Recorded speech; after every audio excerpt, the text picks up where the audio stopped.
how to end all of this defending, just end the Fed, period. He joins me now on the phone. Congressman, good to have you back. Good to be back with you, Neil. Now, I know last time we chatted, sir, you were not a fan of just sort of like, making a department store to the Federal Reserve, but that there are other more useful things it could take on. I assume buying $600 billion worth of government securities ain't one of them. Hardly. He's not there to destroy the value of the money. He's supposed to be there to protect the integrity of the money. So, no, this is foolishness. It's going to do only harm. He's been trying it for a couple of years now. It hasn't worked. I don't know how many more years he'll get away with doing this before people wake up and say he's on the wrong track. He's going in the wrong direction. But so far, at least now I think there's more questions. A year and a half, 2 years ago, people hardly asked one question. Now they're asking more questions, and holders of dollars are more concerned, rightfully so. They should be concerned. But Congressman, what are his options? The argument for him doing this, whether you agree or disagree, is that he can't lower interest rates anymore. They're at zero. I guess he can give us a negative return. But the fact of the matter is, this is about the last trick pony in his arsenal. What do you make of that? Yeah, well, it's desperation is what it is, and I think it does as much harm psychologically because it means that he has nothing else can be done, and it means he has no real desire to return to the marketplace.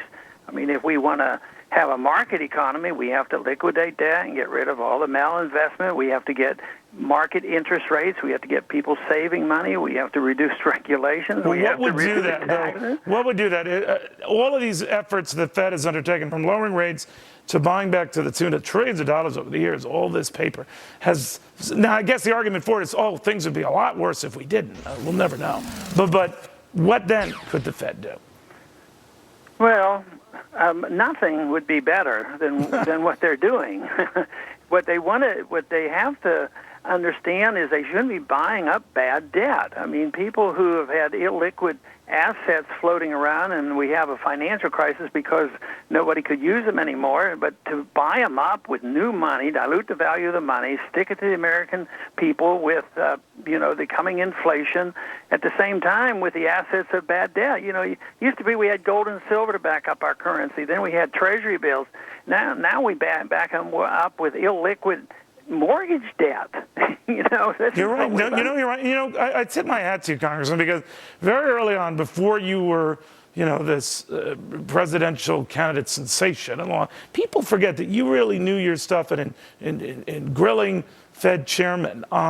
You were merciless. You were like watching Mike Wallace on steroids. And one of the things I enjoyed about those gives and takes is that you cut to the core of the issue here, that the emperor sort of had no clothes. Now, I alluded to that in the beginning here. The world is catching on to something you seemed to grasp, years and years ago. That in itself is dangerous, isn't it? What, the world catching up to me is dangerous? Well, no, but the world now sensing that Ben Bernanke, has no clothes. Oh, yeah, that is true. When he could do this and everybody ignored it, it wasn't as harmful. So reactions are crucial, and the reactions now are negative. This last week has surprised me. Yeah. And even to the point where people are saying, hey, maybe we should be talking about gold again. This is pretty amazing.